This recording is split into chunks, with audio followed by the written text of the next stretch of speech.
mangwanani akanaka kana kuti nditi makadii mhuri yeZimbabwe, ndichiti makadii kumafans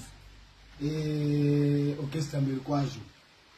Ndikuya pano maererano nenyaya yaswera kutenderera pasocial media ku orchestra mberi kwazvo. Ndauya pano kwete nekuda kuratidza kuti ndinoziva kana kuti ndakangwara, ayo, asi ndikuda ndigadzirise zvidiki diki zvingava zvakanganisika kune avo vanofarira kuparadzana kwevamwe, kune avo vanofarira kuti zvinhu zviputsike. Hongu, ndoda kuti sorry kuvatsigiri veorchestra mberi kwazvo. Ndichida kuti futi sorry kune vandoshandidzana navo basa. Ndichizoti sorry zve kune mamaneja. Ndisingakanganwi baba. Ndakakanganisa basa. Sorry iyi ndikuisa pakuti regero ndikuda nekuti kususpendwa kwandakaita vamwe vari kupaona nepasiripo. Ndakasuspendwa ndakakanganisa basa, ende basa ndakakanganisa shuwa. Nekuti pa 2 hours dzandanga ndisipo, vanhu vanoziva kuti orchestra mberi kwazvo kwa baba Sheru kuna majusi kunani wona iwo haupo.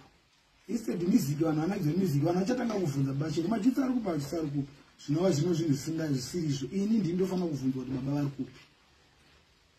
Ende baba kana vakutonga mhosva havabvunzwe, havaudzirwe kunzi rovai mwana, kana kuti baba vanogona kutorovera mwana mhosva musingafungire vanomurovera.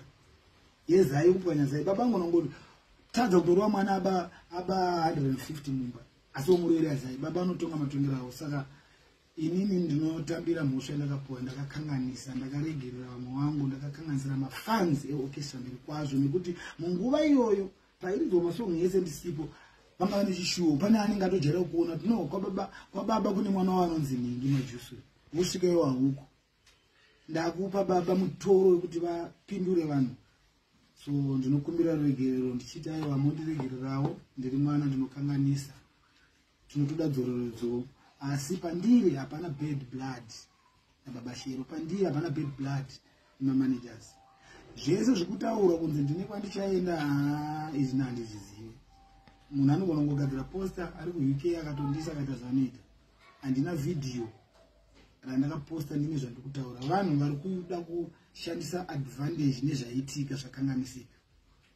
So ndinovimba kuti zvichagadzisika pasina nguva. Ndikatonzi izvezvi ndikafonerwa naTichi Makamadzi kana nabosi like kuti uya kubasa, aiwa munondona nditoriko. Ndakangomirira kuti ini ndiri kuzviziva ndiri papunishment, saka ndakangomirira kunzi aiwa mhosva yako zvazokwana. So ndinotenda nenguva yenyu yamandipe kunditeerera, ndichivimba kuti zvichafamba zvakanaka. Ndatenda kwazvo.